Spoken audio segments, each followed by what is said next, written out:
ॐ नमः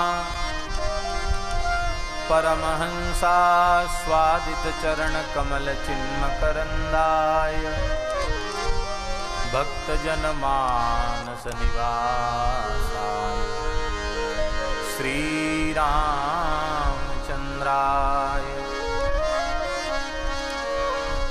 वागीशायस्य वदने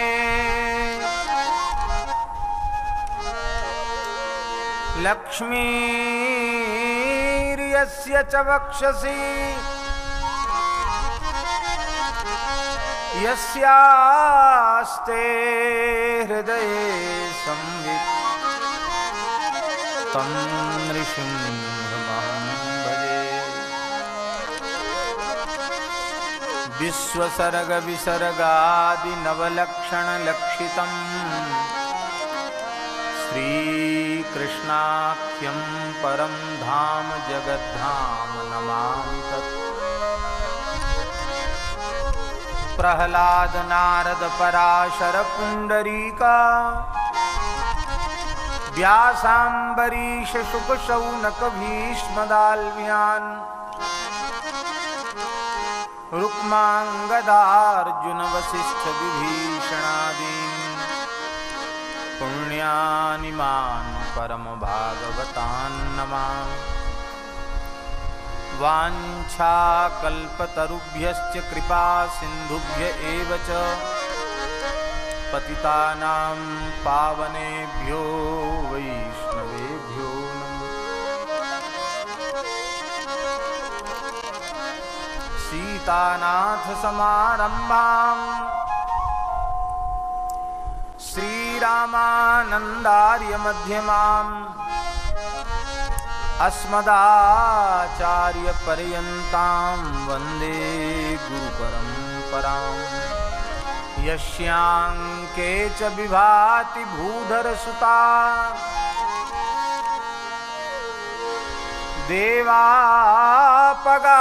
देवापगामस्तके भाले बाल विधुर्गले च गरलम् यस्योरसि व्यालराट्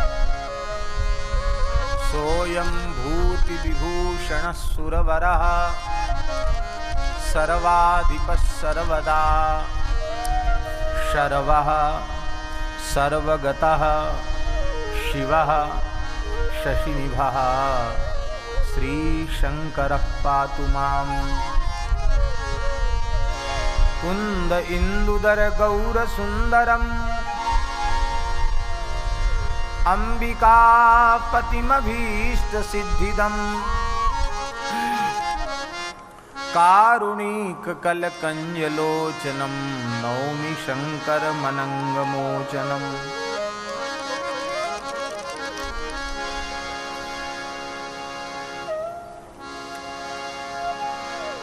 असितगिरिसमं स्यात् कज्जलं सिन्धुपात्रे सुरतरुबरुशाखा लेखनी पत्रमुर्वी लिखति यदि गृहीत्वा शारदा सर्वकालं तदपि तव गुणानामीश पारं न याति। तव तत्त्वं न जानामि कीदृशोऽसि महेश्वरा यादृशोऽसि महादेव तादृशाय नमो नमः। नारायणं नमस्कृत्य नरं चैव नरोत्तमं देवीं सरस्वतीं व्यासं ततो जयमुदीरे।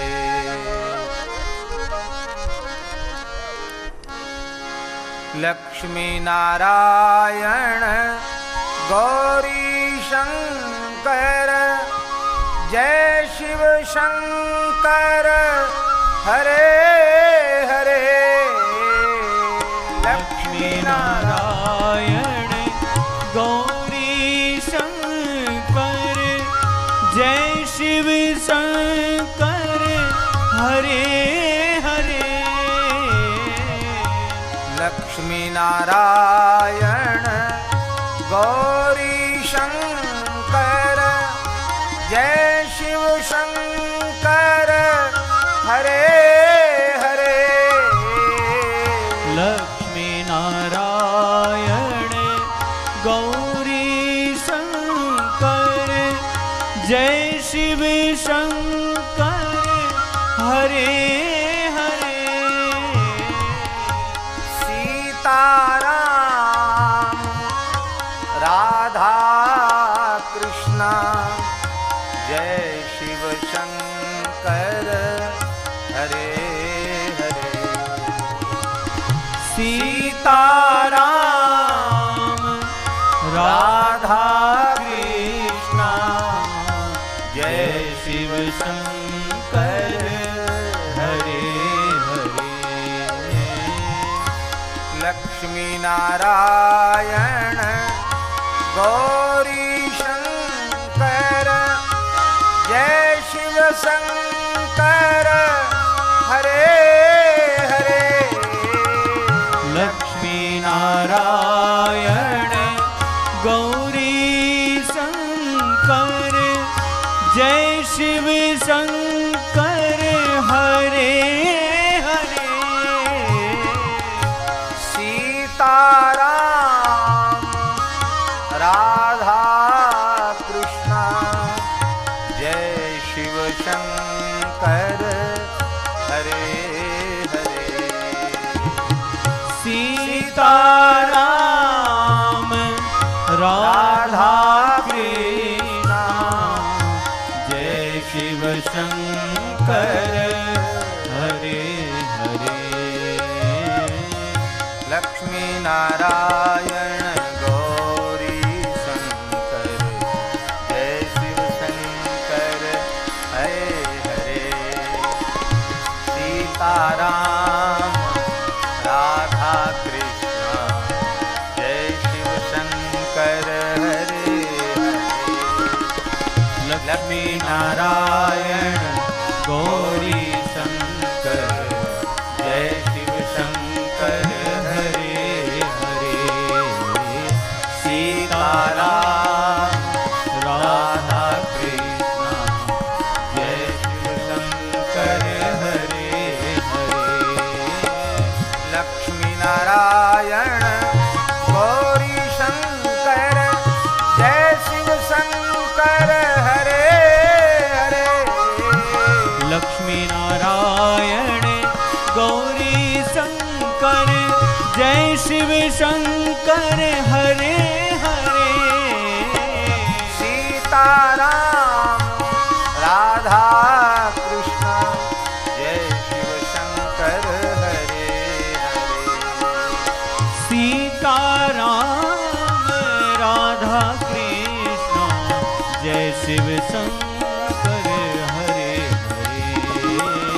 लक्ष्मी नारायण गौरी शंकर जय शिव शंकर हरे हरे। सीताराम राधा कृष्ण जय शिव शंकर हरे हरे। लक्ष्मी नारायण गौरी शंकर जय शिव शंकर हरे हरे। सीताराम राधा कृष्ण जय शिव शंकर हरे हरे। लक्ष्मी नारायण गौरी शंकर जय शिव शंकर हरे हरे। लक्ष्मी नारायण गौरी शंकर जय शिव शंकर हरे हरे। सीताराम राधा कृष्ण जय शिव शंकर हरे हरे। सीताराम राधा कृष्ण जय शिव शंकर हरे हरे। लक्ष्मी नारायण गौरी शंकर जय शिव शंकर हरे हरे। सीताराम राधा कृष्ण जय शिव शंकर हरे हरे। लक्ष्मी नारायण गौरी शंकर जय शिव शंकर हरे हरे। सीताराम राधा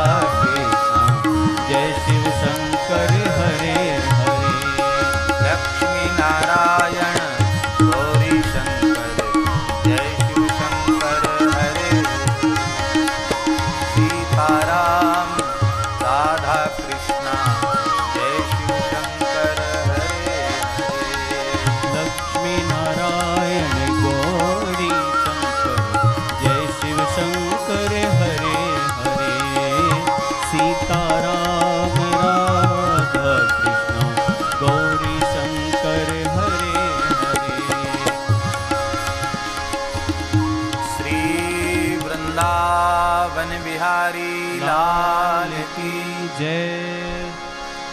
श्री गोपीश्वर महादेव की जय।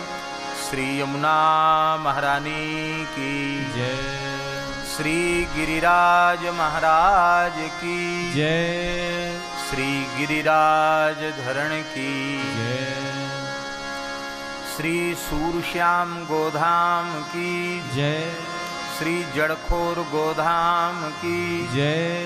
श्री पथमेड़ा गोधाम की जय। श्री आनंदवन गोधाम महातीर्थ श्री पथमेड़ा धाम की जय।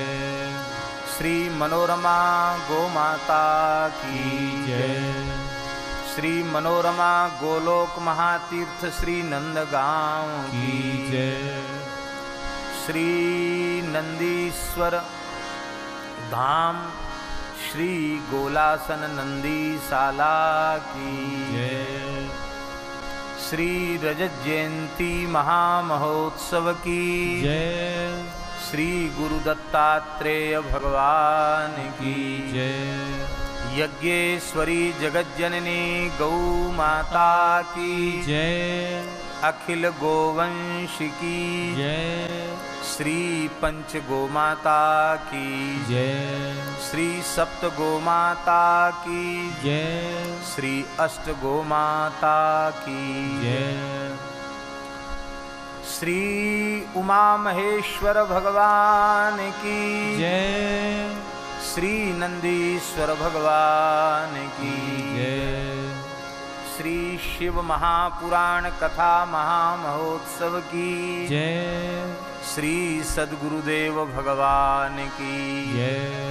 सब संतन की जय। सब भक्तन की जय। सब विप्रन की जय। समस्त ब्रजवासीन की जय। भारत माता की जय। जय जय श्री राधे जय जय श्री सीताराम हर हर महादेव।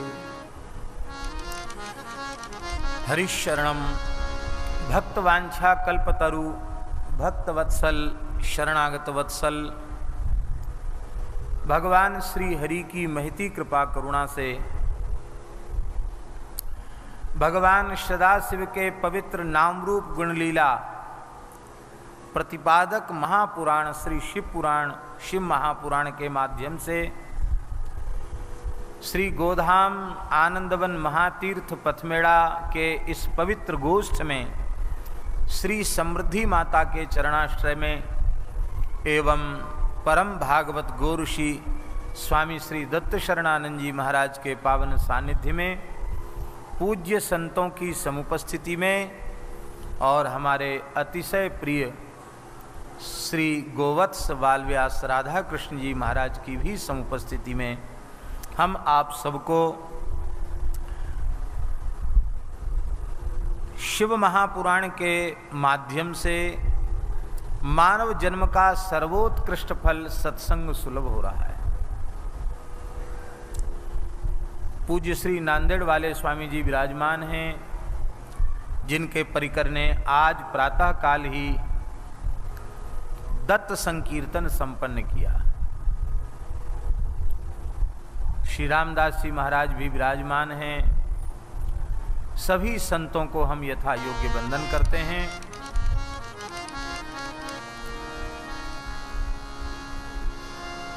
बहुत विस्तृत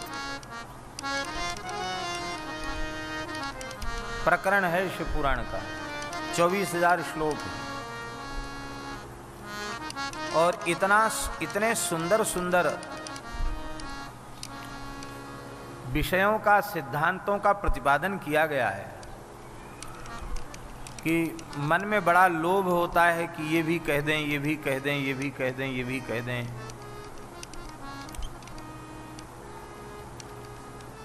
पर हम जिस पद्धति से कह रहे हैं इस पद्धति से तो महीना भर लगेगा।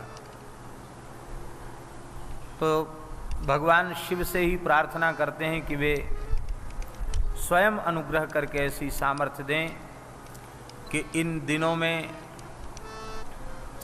व्यास समास के क्रम से इस दिव्य महापुराण का स्मरण कर सकूं। श्री विद्येश्वर संहिता 7 संहिताएं महापुराण में हैं, उनमें पहली विद्येश्वर संहिता के ऊपर हम लोग चर्चा कर रहे हैं।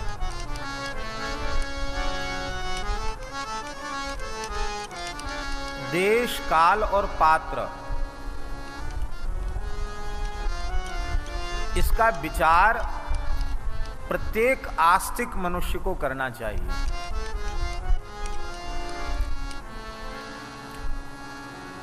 क्योंकि गीता जी में भगवान ने कहा है, देशे काले च पात्रे च तद्दानम सात्विकम स्मृतम।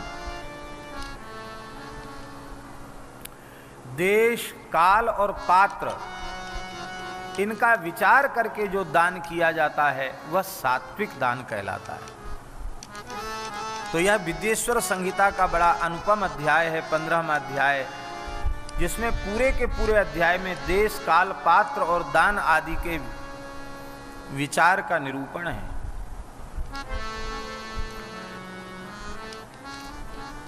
इस संपूर्ण भूमंडल पर जम्बू द्वीप के अंतर्गत धर्म प्राण भारतवर्ष अत्यंत पवित्र है।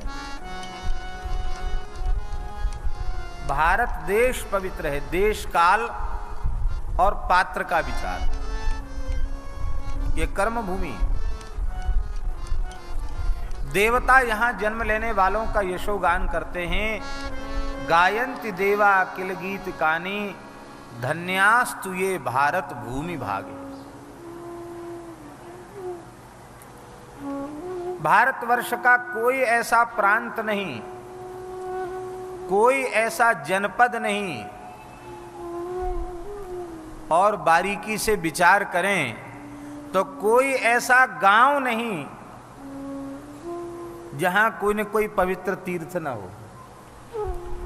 ये संपूर्ण पृथ्वी ही, भारतवर्ष की धरती ही परम मंगलमयी है, परम पवित्रा है, महान तीर्थ है।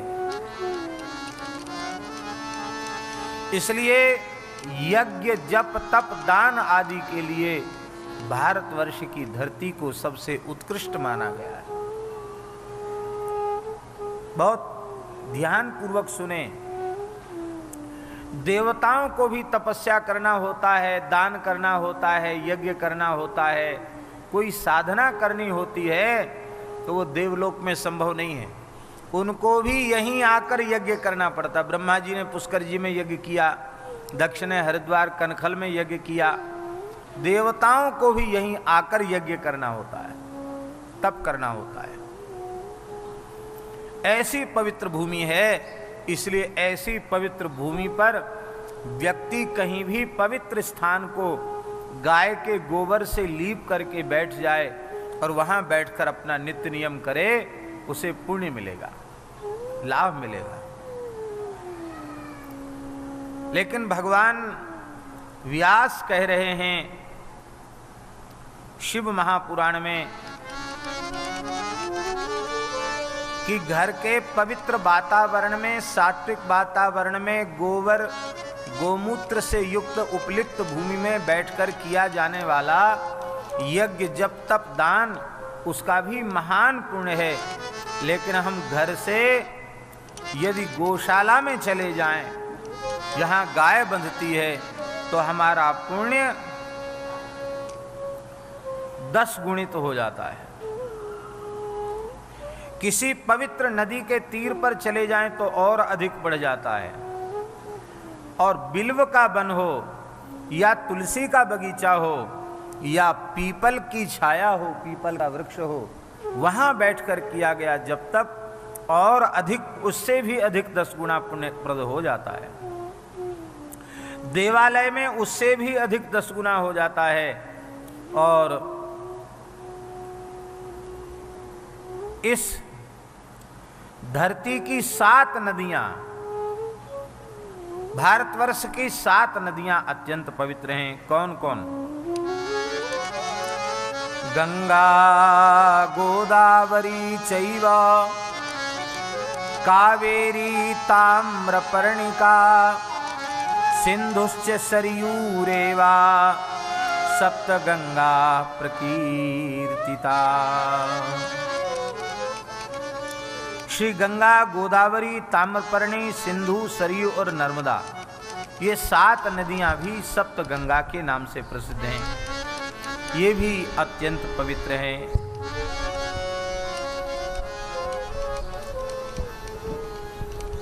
इन नदियों की अपेक्षा समुद्र के तट पर बैठ करके यदि भजन साधन किया जाए, यज्ञ दान आदि किया जाए, तो उससे भी 10 गुना अधिक महत्व बढ़ जाता है। और किसी पर्वत के शिखर पर बैठकर किया जाए, इसलिए प्राचीन ऋषियों की तपस्थली पर्वतों के ऊपर हुआ करती, तो उससे भी अधिक 10 गुना बढ़ जाता है। अब अंतिम बात व्यास जी कह रहे हैं।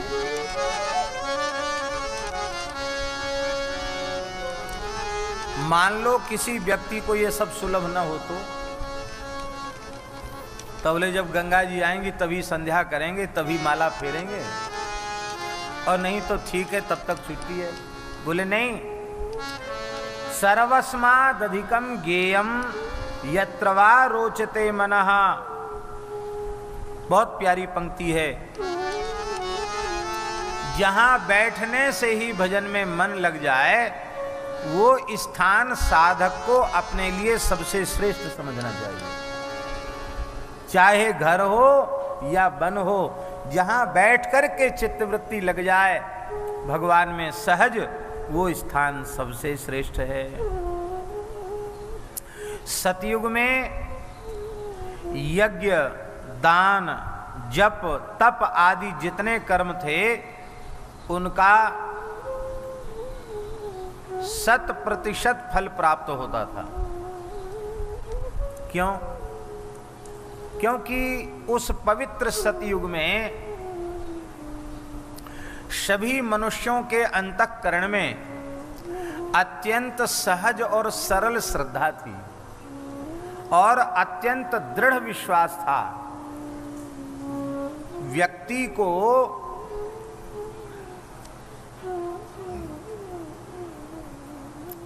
वस्तु से लाभ नहीं होता,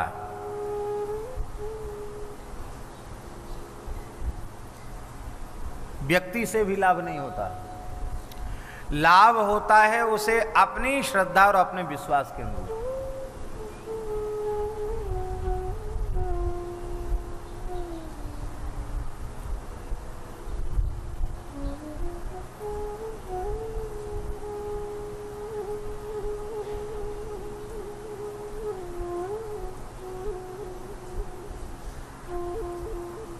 गंगा जी के प्रति श्रद्धा विश्वास जिसमें है, उसे गंगा स्नान का, गंगा दर्शन का और गंगा जी के स्मरण का लाभ मिल जाता है। और मछली, कछुआ आदि जलचर जीव गंगा जी में ही पैदा होते हैं और वहीं वे समाप्त भी हो जाते हैं, लेकिन उनको गंगा जी का लाभ नहीं मिलता। चाहे साधारण पानी में वो रहें और चाहे गंगा जी के जल में रहें, उनके लिए बराबर है, क्योंकि उनमें श्रद्धा और विश्वास करने की पात्रता नहीं है। श्रद्धा और विश्वास की पात्रता के अभाव में, स्कंद पुराण में बात लिखी है, श्रद्धा और विश्वास के अभाव में उन गंगा जी में जन्म लेने वाले मछली, कछुआ आदि को गंगा जी का लाभ नहीं मिलता है। वहीं पैदा होते वहीं मरते हैं। और श्रद्धा विश्वास से युक्त जो आस्तिक लोग हैं, उनको गंगा जी के स्नान दर्शन का तो फल मिलता ही, वो गंगा जी का स्मरण करें तो पवित्र हो जाते हैं। तो इसका मतलब है कि वस्तु लाभ नहीं देती, वस्तु में श्रद्धा, तुलसी में श्रद्धा, तिलक में श्रद्धा, भगवान नाम में श्रद्धा, संत में श्रद्धा, ब्राह्मण में श्रद्धा, गाय में श्रद्धा।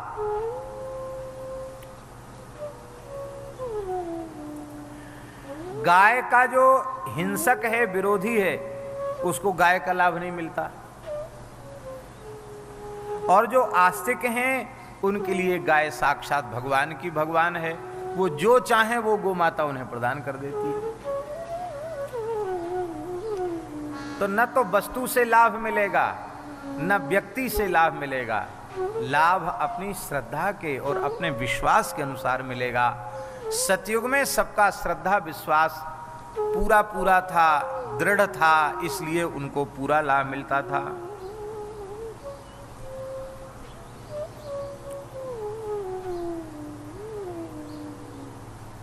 त्रेता में श्रद्धा विश्वास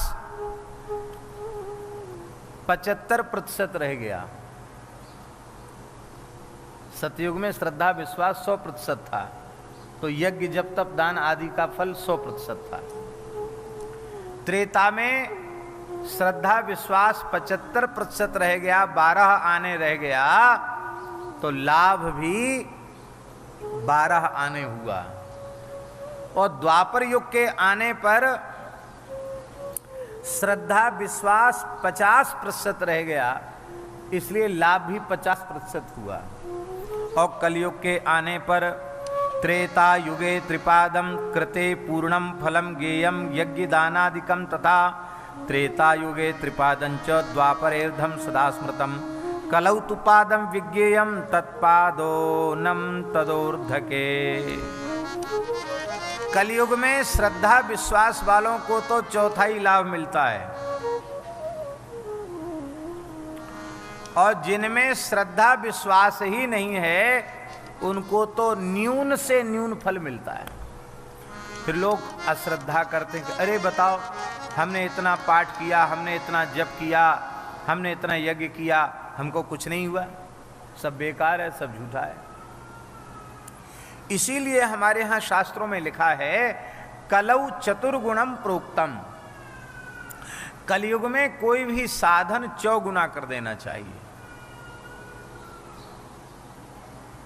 जैसे अमुक मंत्र है, जैसे पुराण में लिखा है सरस्वती मंत्र के संबंध में चतुर्लक्ष जपात सिद्धि, 4 लाख जप से सिद्धि हो जाती है। तब कलौ चतुर्गुणम प्रोक्तम के अनुसार कलयुग में उस जप को 4 लाख न करके 4 चौके कितना 16 लाख जप करना होगा। 16 लाख जप करेंगे तो लाभ मिलेगा। इसलिए दान को, पुण्य को, जप को, तप को कलयुग में चौगुना करोगे तो लाभ मिलेगा। इतनी अधिक अशुद्धि वातावरण में व्याप्त हो चुकी है। बोलो भक्तवत्सल भगवान की जय। सूर्य की संक्रांति जिस दिन हो, 12 संक्रांतियां होती हैं, मेष वृष मिथुन कर्क सिंह कन्या तुला वृश्चिक धन मकर कुंभ मीन, 12 संक्रांतियां होती हैं। हर महीने संक्रांति होती है। संक्रांति के दिन किया गया जप तप यज्ञ दान बहुत अधिक फल देने वाला होता है, 10 गुना अधिक फल देने वाला होता है। विशुभ नामक योग के आने पर किया गया जप तप दान उससे भी अधिक 10 गुना फल देता है। ये विशुभ क्या है? सूर्य का विशुभ रेखा में जाना, जब दिन रात बराबर होते हैं,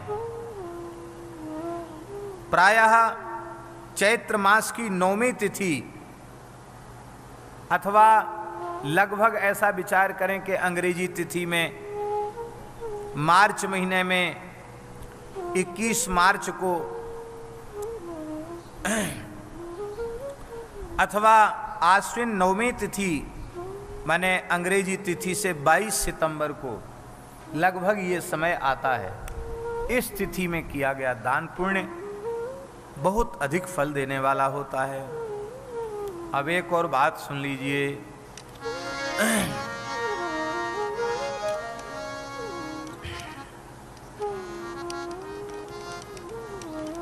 जब सूर्य दक्षिणायन की ओर जाते हैं उस दिन जो संक्रांति होती है उसका बहुत बड़ा महत्व है। दक्षिणायन में सूर्य कब जाते हैं? कर्क की संक्रांति से जाते हैं, क्योंकि 6 महीना दक्षिणायन 6 महीना उत्तरायण, तो कर्क, सिंह, कन्या, तुला, वृश्चिक, धन, ये 6 महीना हो गए। फिर मकर राशि में जब सूर्य आए तो मकर संक्रांति होगी, उत्तरायण सूर्य आरंभ हो गए, तो मकर, कुंभ, मीन, मेष, वृष, मिथुन, ये 6 महीना हो गए। फिर कर्क आ गया। तो कर्क राशि की जब संक्रांति हो, सूर्य कर्क राशि में संक्रमण करें, उस समय बहुत बड़े पुण्य की प्राप्ति होती है। ये बातें इसलिए व्यास जी ने बताई हैं कि इन अवसरों पर मनुष्यों को चूकना नहीं चाहिए। बोले भाई पुण्य की प्राप्ति की इतनी जरूरत क्या है? क्योंकि स्वल्प पुण्यवताम राजन विश्वासो नहीं विजायते। पुण्य की कमी होगी तो भगवान में, संत में, गुरु में, तीर्थ में, गाय में विश्वास नहीं होगा। हमारे पुण्य बढ़ेंगे, पाप घटेंगे तो ही श्रद्धा विश्वास दृढ़ होगा, ऐसा समझना चाहिए। और इस दक्षिणायन के कर्क की संक्रांति से भी 10 गुना अधिक महत्व मकर संक्रांति का है। मकर संक्रांति के अवसर पर समुद्र के स्नान का अनंत पुण्य है, बड़ी भारी महिमा है। कहते ऐसे ही उससे अधिक 10 गुना महत्व चंद्र ग्रहण का है, और चंद्र ग्रहण से भी 10 गुना अधिक महत्व सूर्य ग्रहण के समय का है। सूर्य ग्रहण के काल को यज्ञ, जप, तप आदि के लिए सबसे श्रेष्ठ काल माना गया। सूर्य ग्रहण के काल, ग्रहण के स्पर्श से मोक्ष तक जिस मंत्र का आप मौन होकर के जप कर लेंगे, उस मंत्र में जितने अक्षर हैं उतने लाख जप का पुण्य आपको मिल जाएगा। उस मंत्र का पुरस्करण हो जाएगा। क्यों? सूर्य ग्रहण का समय बहुत उत्तम है।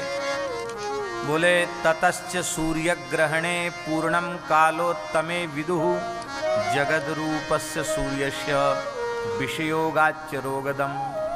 बड़ी वैज्ञानिक बात कह रहे हैं व्यास जी। कहते सूर्य जगद रूप हैं। इस सारे संसार की स्थिति सूर्य नारायण से ही है। सूर्य न हो तो हरियाली नहीं होगी, सूर्य न हो तो बादल नहीं होंगे, सूर्य न हो तो पानी नहीं बरसेगा। सूर्य के बिना जीवन संभव नहीं है।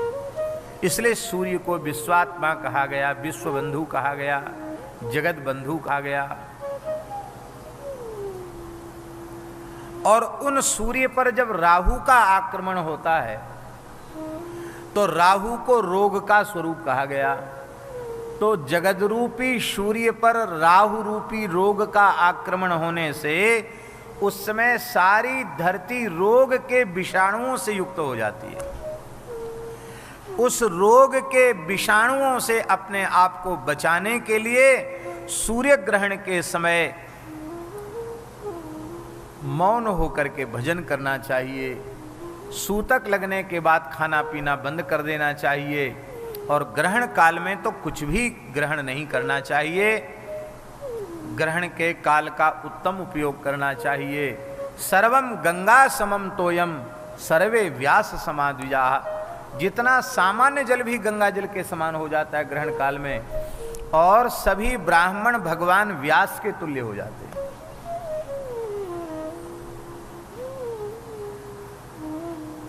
अब गंगा जी मिल जाएं, श्री यमुना जी मिल जाएं, श्री नर्मदा जी मिल जाएं, सर्व तीर्थराज महोदधि सागर मिल जाए तो क्या कहना, फिर तो जीव का परम सौभाग्य है। इसीलिए रोग शांति के लिए करना चाहिए।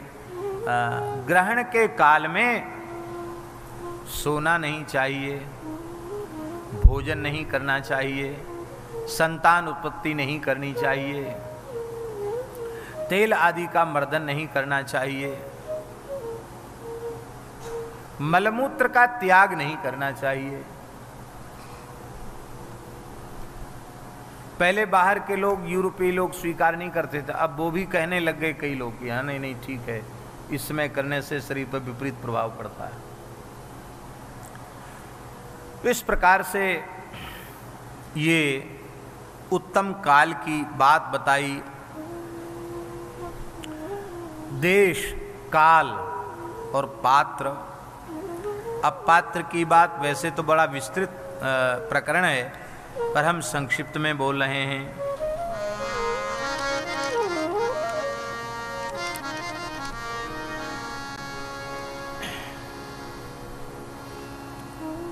एक श्लोक बिल्कुल लिखने योग्य श्लोक है। व्यास जी, बड़ा अद्भुत श्लोक है। इसमें लिखा है कि महतां संग कालश्च कोट्यर्क ग्रहणम विदुः। यदि सौभाग्य से किसी जीवन मुक्त भगवत प्राप्त महापुरुष की सन्निधि मिल जाए तो उसकी सन्निधि में किया गया यज्ञ जप तप दान आदि करोड़ों सूर्य ग्रहणों के पुण्यों से बढ़कर के होता है। महापुरुष की सन्निधि अपने आप में सर्वोपरि है। कलकत्ता में हम देखते थे, बंगाल में, वहां लोग पहाड़ी बाबा की परंपरा के लोग गुरु पूजा करने आते, तो गुरु पूजा करके वहीं बैठ के कपड़े में हाथ ढका, वहीं 10 बार चरण पूजा करके वहीं 10 बार। अब वो 10 बार भी जप करोगे तो थोड़ा समय तो लगेगा, अब लाइन लंबी है। अरे मैंने कहा भैया उठ करके दूसरी जगह कर लो, यहाँ तो इतनी भीड़ है। तो उनमें एक बंगाली महानुभाव ने कहा, ब्राह्मण देवता थे, उन्होंने कहा महाराज ठाकुर आप क्या बोलते हैं? बोले गुरु की सन्निधि में किया गया जप करोड़ गुना हो जाता है। तो बोले हम लोग 10 बार जप कर लेते गुरु मंत्र का, तो हमारा तो 10 करोड़ हो जाता है, ये लाभ हम कैसे छोड़ें? अनंतं गुरु सन्निधौ। महत्पुरुषों की सन्निधि में कोई भी यज्ञ जप तप दान आदि अनंत गुणित हो जाता है, करोड़ों सूर्य ग्रहणों के समान हो जाता है। ऐसी अद्भुत महिमा है। अब कौन सा ब्राह्मण दान का उत्तम पात्र है, सत्कार का पूजा का उत्तम पात्र है? बोले तपोनिष्ठ योगी, ज्ञाननिष्ठ यति, ये भी उत्तम पात्र हैं, क्योंकि पाप संक्षय कारणम।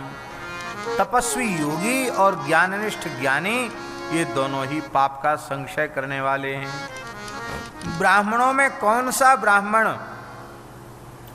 दान मान सत्कार का पूजा का विशेष पात्र है?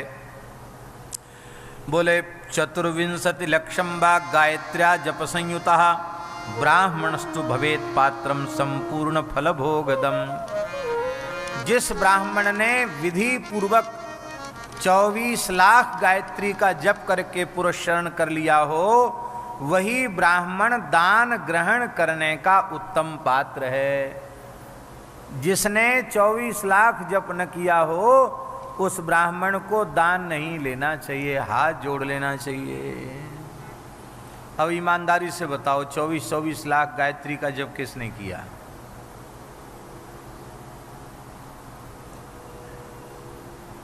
पंडिताई पुरोहिताई करके यज्ञादि करके जो अपनी वृत्ति चला रहे हैं, उन लोगों में भी 24 लाख गायत्री का जप विधि पूर्वक करने वाले खोजने चलेंगे तो अत्यंत कठिनाई से मिलेंगे।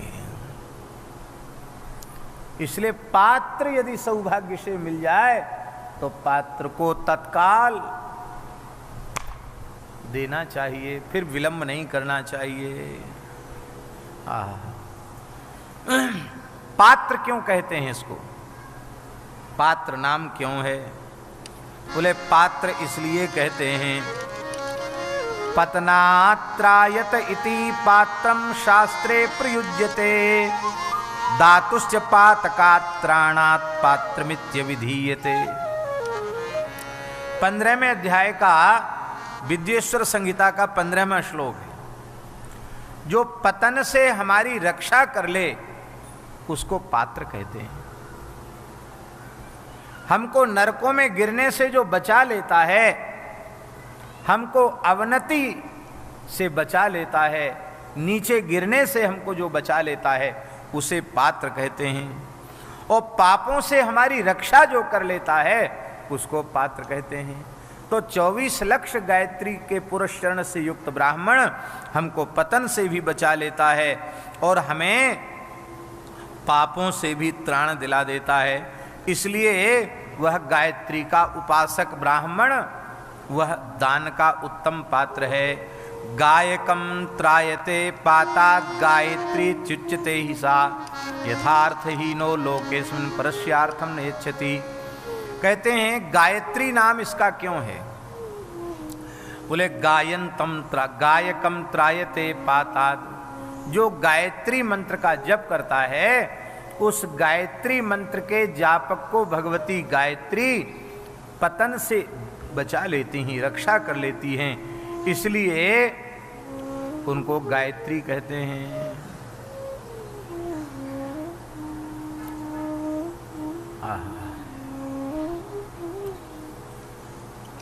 धनहीन पुरुष किसी को धन नहीं दे सकता, धनवान ही किसी को धन दे सकता है।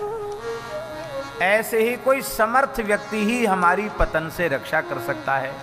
जो ऊंची कक्षा में विराजमान हो वही तो हमको नीचे गिरने से बचाएगा। गायत्री भगवती का यही स्वरूप है। इसलिए गायत्री जप शुद्धो ही शुद्ध ब्राह्मण उच्यते, तस्मात् दाने जपे होमे पूजायाम सर्वकर्मणि दानम कर्तुम तथा त्रातुम पात्रत्वम ब्राह्मणो रहति। कहते हैं गायत्री के जप से शुद्ध ब्राह्मण उत्तम पात्र है। दान का, जप का, होम का, पूजा का, सभी शुभ कर्मों में वह पात्र भूत है। इसलिए ब्राह्मण को पात्र कहा गया है। ब्राह्मण में पात्रता अवश्य होनी चाहिए। हमारी प्रार्थना है द्विजाति जो यज्ञोपवीत धारण करते हैं, ब्राह्मण क्षत्रिय वैश्य, उनको प्रतिदिन कम से कम 1 माला गायत्री का जप अवश्य करना चाहिए। वैदिक संध्योपासन भी करना चाहिए और 1 माला गायत्री का जप अवश्य में करना चाहिए। इससे कम कभी जप नहीं करना चाहिए। इतना जप तो प्रतिज्ञा पूर्वक करना चाहिए, इससे कम न करे। अब एक बड़ी ऊंची बात है। बोले हर चीज में पात्र अपात्र का विचार है, प्रत्येक कार्य में, लेकिन भोजन कराने में विचार नहीं है। क्या बढ़िया बात लिखी है। अन्नस्य क्षुधितम पात्रम, अन्नदान का पात्र तो भूखा मनुष्य है। जो भूखा है वो अन्न का अधिकारी है। नारी नरमयात्मकम, चाहे स्त्री हो या पुरुष हो, ब्राह्मण हो या अन्य कोई हो, कोई भी मनुष्य, स्त्री हो या पुरुष, यदि वह भूखा है तो वह अन्नदान का अधिकारी है। किंतु यदि आपको संकल्पित किसी कामना की पूर्ति के लिए अन्नदान करना है तो पवित्र ब्राह्मणों को ही संकल्प पूर्वक जिमाना चाहिए। और निष्काम भाव से आपको सेवा करनी है। लाभ तो उससे भी पूरा मिल जाएगा, जो चाहोगे सो मिल जाएगा, लाभ उससे भी मिल जाएगा। तो किसी भी भूखे मनुष्य को भोजन कराया जा सकता है। हमारे पूर्वाचार्य श्री स्वामी मलूकदास जी महाराज ने तो बड़ी प्यारी बात कही। वे कहते हैं भक्ति का स्वरूप क्या है? भूखे ही टूका, प्यासे ही पानी, भूखे ही टूका, प्यासे ही पानी, यह भगति हरि के मन मानी, यह भगति हरि के मन मानी। भूखे ही टूका, प्यासे ही पानी, भूखे ही टूका, प्यासे ही पानी, यह भगति हरि के मन मानी, यह भगति हरि के मन मानी। कह मलूक आत्म लोलावे, कह मलूक आत्म लोलावे, जगन्नाथ घर बैठे पावे, जगन्नाथ घर बैठे पावे, जगन्नाथ घर बैठे पावे, जगन्नाथ घर बैठे पावे।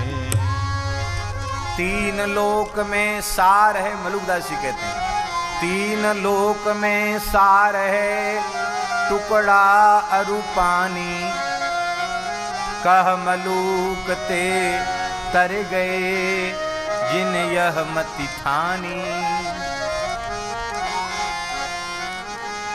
घर में सवेरे से शाम तक बकरी जैसे मुंह चलाते रहते हैं, कचरते रहते, खाती रहते हैं। कितने अभागे लोग हैं, कई तो सवेरे उठते ही कुल्ला तक नहीं करते, पहले उनको चाय चाहिए। कौन सी टी कहते हैं उसको? बेड टी कहते, क्या कहते हैं? Bed tea. हम तो अंग्रेजी पढ़े नहीं, क्या होता उसका मतलब भगवान जाने। तो कुल्ला नहीं किया, दातुन नहीं किया, स्नान नहीं किया, भगवत चरणामृत नहीं लिया, उठते ही कलेजा जलाने वाली चाय चाहिए उनको। सवेरे से रात तक कुछ न कुछ खाते रहते हैं। उनके संबंध में कबीरदास जी ने कहा, चार प्रहर दिन बनत रसोई, तनत तनक न निकसत टूक। ये मलुकदास जी का दोहा। चार प्रहर दिन बनत रसोई, तनिक न निकसत टूक। कह मलूक बा भवन में, सवै रहत हैं भूत। उस घर के रहने वाले जिंदा भूत हैं, जो किसी को खिलाते नहीं।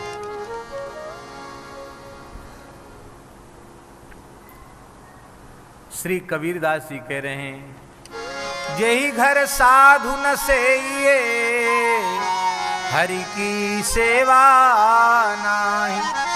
ते घर मरघट सारिखे, प्रेत बसे तिन माही। इसलिए अन्नदान प्रत्येक मनुष्य को करना चाहिए। श्रीमद् वाल्मीकि रामायण में तो एक कथा है कि एक राजा, बड़ा भारी तपस्वी राजा, वीर राजा, और मर के ब्रह्मलोक गया। वहां जाकर उसको भूख लगने लगी। उसने ब्रह्मा जी से कहा कि ये तो दिव्य धाम है, यहाँ भूख प्यास लगती नहीं, हमको क्यों लग रही है? ब्रह्मा जी बोले, तुमने तपस्या तो बहुत की, जप बहुत किया, इसलिए ब्रह्मलोक तक आ गए, लेकिन तुमने अन्नदान नहीं किया, लोगों को खिलाया नहीं, इसलिए तुमको यहाँ भूख लग रही है। इसका मतलब है अन्नदान नहीं करोगे तो दिव्य लोक में जाने के बाद भी भूख लगेगी। राजा ने कहा, मैं मरा जा रहा हूं भूख के मारे, बताओ हमको कोई उपाय। ब्रह्मा जी बोले, तुम्हारा शरीर जो दंडकारण्य में सरोवर के तट पर पड़ा है, मृतदेह, वो अक्षय रहेगा, तुम रोज उसी को जाकर खाया करो। वो आता था विमान में बैठ के और अपने ही मृतदेह को खा करके और फिर विमान में बैठ के चला जाता था। एक दो वर्ष नहीं, हजारों वर्ष बीत गए अपना मुर्दा खाते खाते उसको। बड़ी ग्लानि होती थी, हाय हाय, इतनी तपस्या जप तप आदि किया और ये घृणित कार्य मुझे करना पड़ रहा है।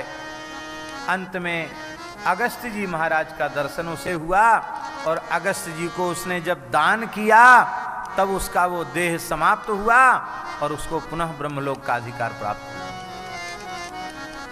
इसलिए भैया अन्नदान जरूर करना चाहिए।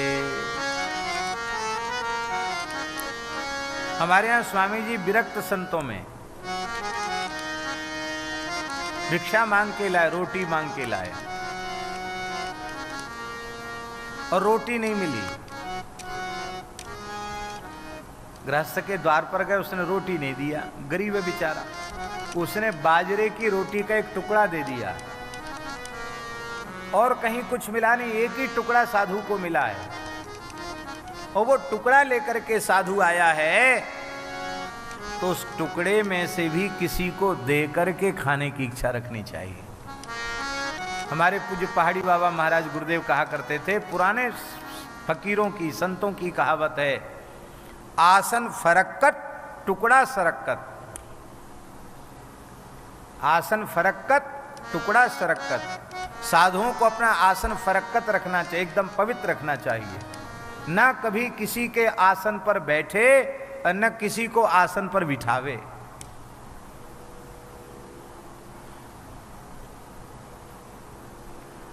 अब विवेक नहीं रखते लोग। सेठ साहूकारों के यहाँ गए, गृहस्थियों को गए, उन्हीं के बेड पे सो गए, उन्हीं के कपड़ों पे सो गए, वहीं अपना सब, चाहे टेंट के गद्दा हो, चाहे टेंट की रजाई हो, ओढ़े बिछाए, वाह आनंद है।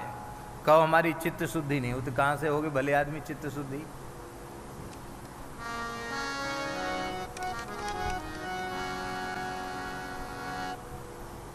अपना आसन अत्यंत पवित्र रखना। इसलिए कई संत नियम लेकर रखते हैं, टाट ही बिछाना, टाट ही ओढ़ना। टाट को बिछा लेते, टाट बुरा, उसको बिछा लेते।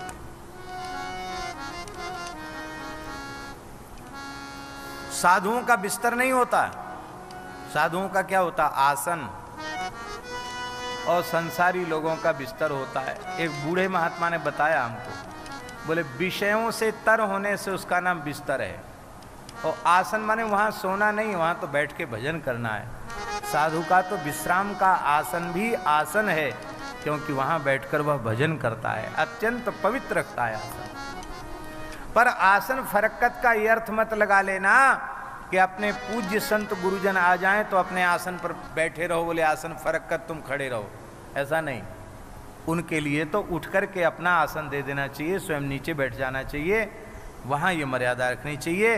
बाकी सामान्यन किसी भी गृहस्थ व्यक्ति को किसी ब्राह्मण के, साधु के आसन पर कहने पर भी नहीं बैठना चाहिए, यदि वह अपना लाभ चाहता है तो। और न साधुओं को, ब्राह्मणों को चाहे जिसके आसन पर जाकर बैठना चाहिए। और एक टुकड़ा भी मिले तो उसको भी बांट कर खाना चाहिए।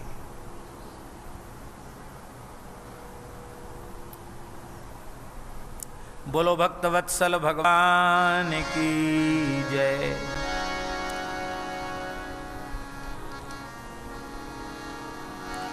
अन्नम दत्वा तुलक्षाणाम रुद्रलोके समश्नुते। यदि कोई सामर्थ्यवान व्यक्ति 1,00,000 ब्राह्मणों को भोजन करा देता है तो निश्चित ही भगवान शिव के लोक का वो अधिकारी हो जाता है। इतनी बड़ी महिमा है। बोलो भक्तवत्सल भगवान की जय। अन्न का दान भी दशांग करना चाहिए। बहुत ध्यान से सुने। अन्न तो मनुष्य मात्र को खिलाना चाहिए जो भी भूखा है, लेकिन जब हमें किसी संकल्प की सिद्धि के लिए दान करना है, संकल्प लेकर के दान करना है, तब हमें पवित्र ब्राह्मणों को ही दे करके और वो लाभ लेना चाहिए। ये दशांग दान क्या है? दशांग अन्न का दान करने वाला व्यक्ति होने वाले आगे के जन्म में 10 वर्ष तक आरोग्य प्राप्त करता है, निरोग रहता है। अब गिनती कर लो, किसी साधु को, ब्राह्मण को प्रेम से न्योता दो, खिलाने के लिए बुलाओ तो क्या क्या करना चाहिए। शिव पुराण में लिखा है, बहुमान मथाह्वानम अभ्यंगम पाद सेवनम वासो गंधाद्यर्चनं च घृता पूप रसोत्तरम षड्रसम व्यंजनम चैव तांबूलम दक्षिणोत्तरम नमश्चानुगमश्चैव स्वन्नदानम दशांगकम। ये 10 अंग हैं अन्नदान के। ये पूरे अंगों के सहित कोई क्रिया की जाएगी तो उसका पूरा लाभ होगा। पहला, नौकर चाकर को नहीं भेज देना कि जाओ महाराज को कह आओ कि हमारे घर कल अमावस्या भोजन कर लें, ऐसा नहीं। सबसे पहले स्वयं जाए, चाहे जितना बड़ा व्यक्ति हो, विनम्रता पूर्वक अपने पूज्य के पास, श्रद्धेय के पास जाए और प्रार्थना करे, भगवान कल आप वहीं प्रसाद ग्रहण करके हमें कृतार्थ करें। सम्मान पूर्वक बुलाना, स्वयं जाकर निमंत्रित करना एक अंग। फिर आने के बाद सुंदर सुगंधित मलयागरी चंदन उसके भाल पर, ललाट पर लगाना, ये दूसरा अंग। उनके चरणों को धोना और थोड़ा चरण दबाना, ये तीसरा अंग। उनको सुंदर वस्त्र देना, ये चौथा अंग। उनको इत्र आदि सुगंध देना, ये पांचवा अंग। और घी के मालपुआ, घी माने उस समय, जिस समय व्यासी लिख रहे हैं ना, उस समय जर्सी की सृष्टि नहीं थी, इसलिए घी माने वेद लक्षणा भारतीय देसी गाय का घी। घी के मालपुआ आदि सुंदर भोजन, 6 रस व्यंजन, सुंदर भोजन, 6 रस व्यंजन और दक्षिणा सहित तांबूल, नमस्कार, ये हो गए 9 अंग यहाँ तक, नमस्कार सहित। और अनुगमन, जब वे पालें तब उनको पहुँचाने के लिए कम से कम 10-20 कदम चल के जाना, ये 10 अंग हुए। इन 10 अंगों के सहित जो किसी को भी निमंत्रित करके भोजन कराता है उसको पूरा लाभ मिलता है। रविवार के दिन इस विधि से, बहुत ध्यान से सुने, सब लिखने योग्य बातें हैं, रविवार के दिन इसी विधि से, जो विधि हमने बताई है, इस विधि से दशांग अन्न का भोजन 10 ब्राह्मणों को करावे तो 100 वर्ष तक निरोग रहेगा। रविवार के दिन, रविवार के दिन यदि इस पद्धति से 10 ब्राह्मणों को भोजन कराता है, ब्राह्मण संध्योपासन आदि से संपन्न, गायत्री जप आदि से संपन्न पवित्र ब्राह्मण उनको कराता है तो 100 वर्ष तक निरोग रहेगा। सोमवार, मंगलवार, बुधवार, बृहस्पतिवार, शुक्रवार, शनिवार, इन सब में भी अलग अलग महात्म्य है। सोमवार को 10 ब्राह्मणों को खिलाता है तो उसका दूसरा जन्म पृथ्वीलोक में प्राप्त होता है और 100 वर्ष तक आरोग्य प्राप्त होता है।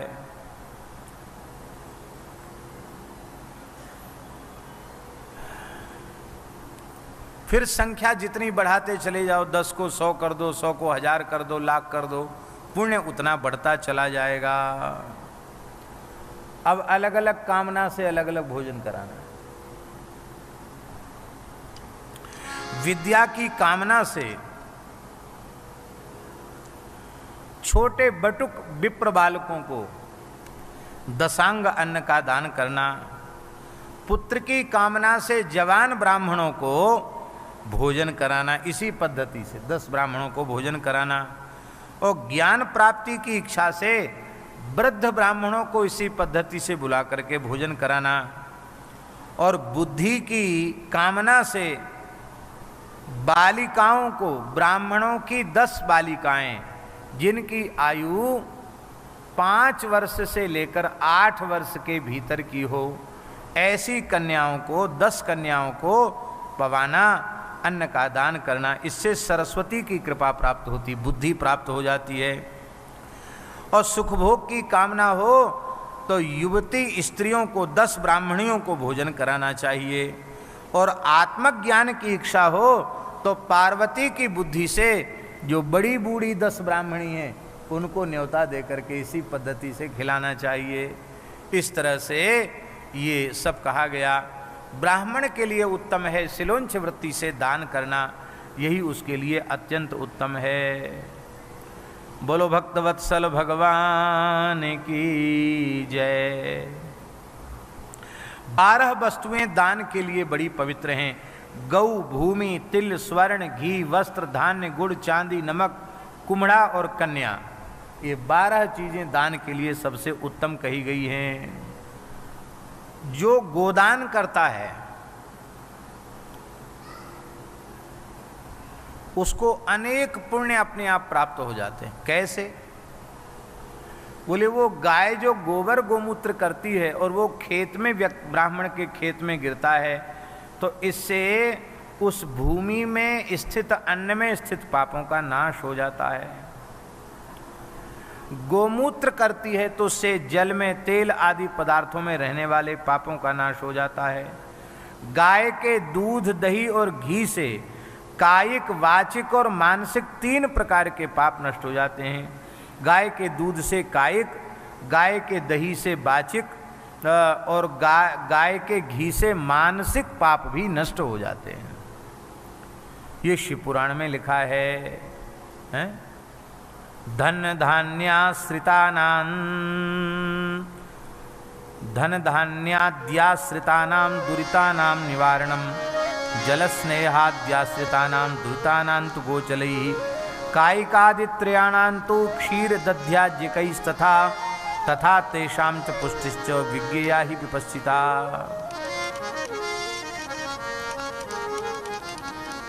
भगवान व्यास कह रहे हैं, किंतु इन सब दानों में भूमि दान सबसे बड़ा दान है, क्योंकि भूमि दान सबसे श्रेष्ठ दान है। भूमि दान को अक्षय दान कहा गया, क्योंकि भूमि अक्षय होती है।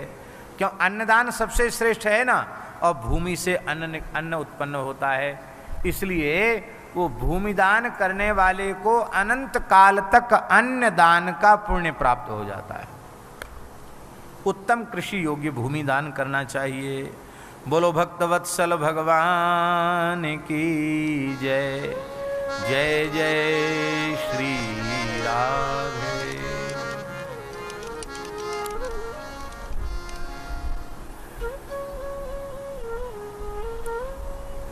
अलग अलग देवी देवताओं की प्रतिमाओं का भी लक्षण बताया है और भोग का वर्णन किया है। कितना भोग लगाना चाहिए देवता को। स्वामी जी लिखा है कि देवताओं के द्वारा स्थापित जो शिवलिंग है उसको 3 सेर से कम नैवेद्य अर्पित नहीं करना चाहिए, 3 सेर भोग लगाना चाहिए।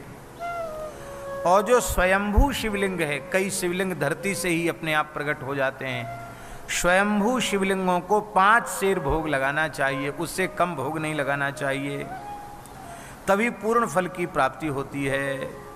इस प्रकार से ये भोग लगाने की बात कही गई।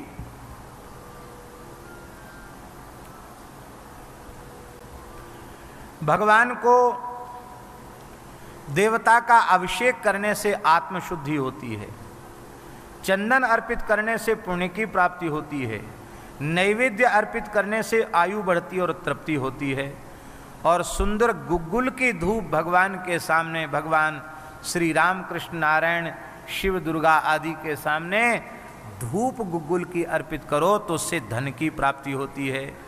दीप दान करने से ज्ञान की प्राप्ति होती है और तांबूल अर्पित करने से भोग की उपलब्धि होती है। नमस्कार और जप से संपूर्ण अभीष्ट की पूर्ति होती है। इस प्रकार से पूजा की बड़ी भारी महिमा है। पूर्जायते अनेन इति पूजा, पूर्जायते ह्यनेनेति वेदे स्वर्थस्य योजना, पूर्वभोग फल सिद्धिश्च जायते तेन कर्मणा। पूजा शब्द का अर्थ शिव पुराण में बड़ा सुंदर लिखा है। पूह का अर्थ है भोग और जायते माने सिद्ध। जिस क्रिया से हमारे मन के सारे संकल्प पूर्ण हो जाएं, हम जो चाहें वो हमको मिल जाए, उस पवित्र कर्म को पूजा कहते हैं। बोलो भक्तवत्सल भगवान की जय। अलग अलग महीनों में, अलग अलग तिथियों में और पूजन की महिमा का भी बड़ा विस्तृत वर्णन किया गया है। और भगवान शिव के पूजन के संबंध में कहा गया, योनिलिंग स्वरूपेणो शिवो जन्म निरूपकः, तस्मात् जन्म निवृत्त्यर्थम जन्म पूजा शिवस्य ही।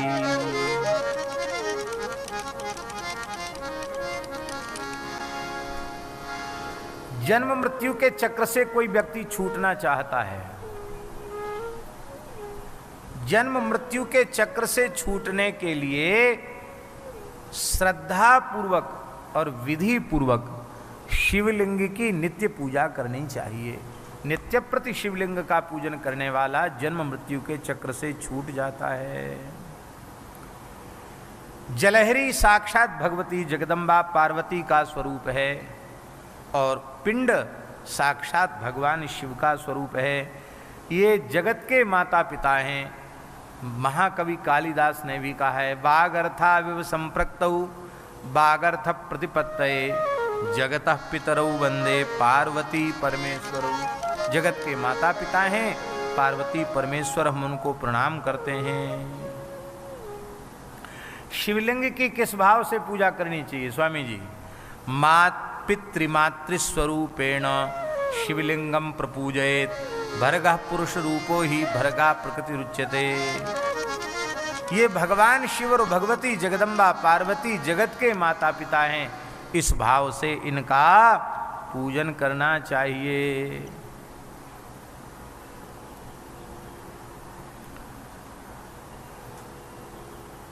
रविवार के दिन, लिखने योग्य बात है, रविवार के दिन भगवान शिव का जो पंचगव्य से अभिषेक करता है उससे भगवान शिव को अत्यंत प्रसन्नता होती है। एवं आदित्यवारे ही पूजा जन्म निवर्तिका आदिवारे महालिंगम प्रणवे नैव पूजयेत। आदिवारे पंचगव्यै रभिषेको विशिष्यते गोमयम गोजलम क्षीरम दध्याज्यम गव्य पंचगव्यकम। कल रविवार है, कल ही है ना रविवार, आज शनिवार है, कल रविवार है, कल है ना रविवार, क्यों जी? तो कल जो लोग चाहें वो कल पंचगव्य से भगवान शिव का अभिषेक कर सकते हैं। पंचगव्य से रविवार के दिन भगवान शिव का अभिषेक करके उनका पूजन करना चाहिए। और फिर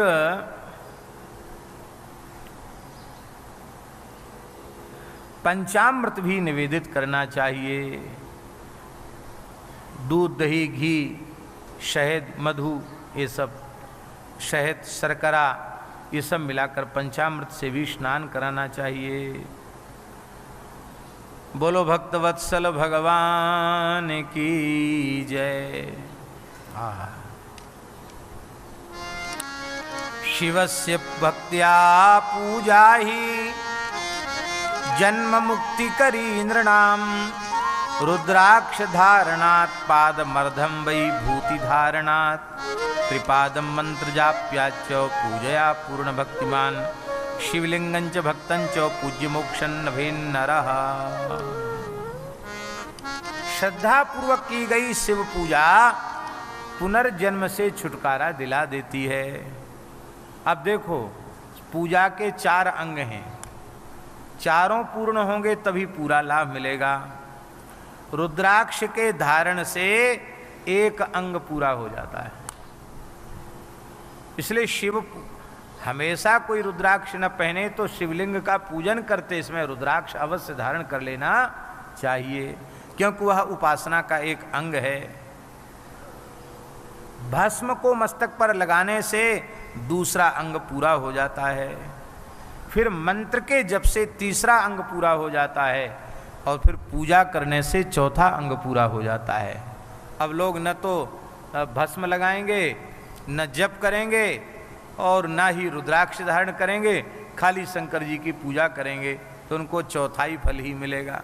पूरा फल प्राप्त करने के लिए ये चारों अंग पूर्ण होने चाहिए। भक्तवत्सल भगवान की जय। षडलिंग का स्वरूप बताया गया है, प्रणव का महात्म्य कहा गया, और यह प्रणव साक्षात भगवान का स्वरूप है। 9 करोड़ प्रणव का जप करने से मनुष्य शुद्ध हो जाता है। 9 करोड़ प्रणव का जप करने से पृथ्वी तत्व पर विजय, फिर 9 करोड़ और जप कर ले तो जल तत्व पर विजय, फिर 9 करोड़ और कर ले तो अग्नि तत्व पर विजय, फिर 9 करोड़ और कर ले तो वायु तत्व पर विजय, फिर 9 करोड़ और कर ले तो आकाश तत्व पर विजय, और फिर 9 करोड़ जप और कर ले तो संपूर्ण तत्वों पर विजय प्राप्त हो जाता ही है। ऐसी प्रणव की बड़ी भारी महिमा है। पंचाक्षर मंत्र का कम से कम 5 लाख जप अवश्य करना चाहिए, उसके बिना मंत्र की सिद्धि नहीं होती है। और भगवान शिव का ध्यान करना चाहिए। भगवान शिव की पूजा करने के बाद उनके व्यापक स्वरूप का अनुभव करना चाहिए। सूर्य में भी वही हैं, चंद्र में भी वही हैं, अग्नि में, जल में, तेज में, पवन में, सर्वत्र वे विराजमान हैं। इस प्रकार का अनुभव करना चाहिए, ऐसा वर्णन लिखा है। बोलो भक्तवत्सल भगवान की जय।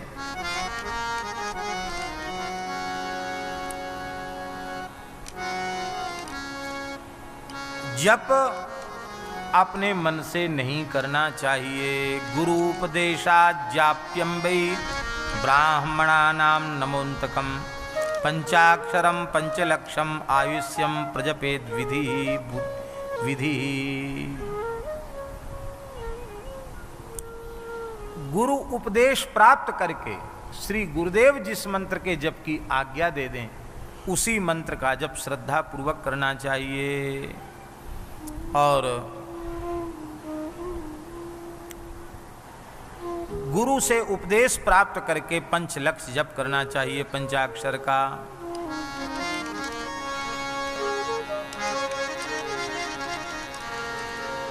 ब्राह्मण, क्षत्रिय, वैश्य जो यज्ञोपवीत धारण करते हैं, संध्योपासन करते हैं, गायत्री जप करते हैं, उनको नमः पद आगे और शिव पद से चतुर्थी का एक वचन, पहले नमः फिर शिवाय, इस तरह से जप करना चाहिए। और जो यज्ञोपवीत धारी नहीं हैं, स्त्रियां हैं अथवा चतुर्थ वर्ण के लोग हैं, उन्हें शिवाय नमः ऐसा जप करना चाहिए। 5 लाख उनको इस प्रकार से जप करना चाहिए। ऐसा नहीं समझ लेना कि ये भेदभाव किया गया और वो जपने से ज़्यादा लाभ होगा, नहीं। जिसको जो जप करने की वेद ने आज्ञा दी है, शास्त्र ने आज्ञा दी है, श्रद्धा पूर्वक वैसा करने से ही लाभ होगा। बोलो भक्तवत्सल भगवान की जय। शिव भक्तों को भोजन कराने वाले को अनंत पुण्य की प्राप्ति होती है। जो शिव भक्तों को भोजन कराता है उसका भूतल पर पुनर्जन्म नहीं होता, यहाँ तक लिखा हुआ है।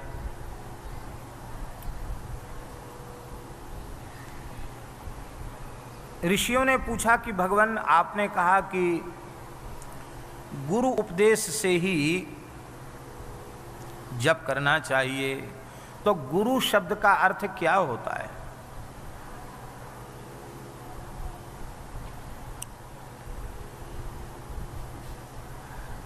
सबसे पहले शिवलिंगों के भेदों का सूत जी महाराज वर्णन कर रहे हैं।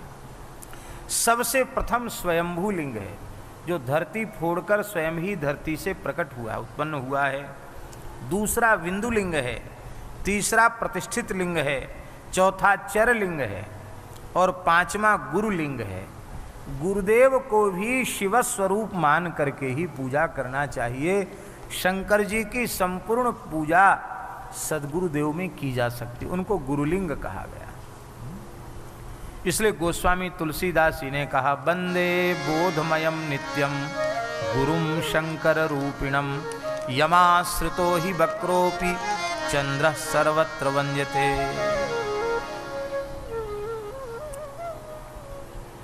ये गुरुलिंग है। बोलो भक्तवत्सल भगवान की जय।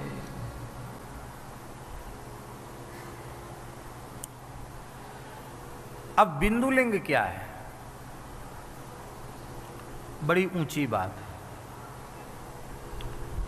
बोले बिंदुलिंग है, मंत्र का उपदेश यही बिंदुलिंग है। पंचाक्षर का गुरु के द्वारा किया गया उपदेश, इसी को बिंदुलिंग कहा गया। बोलो भक्तवत्सल भगवान की जय।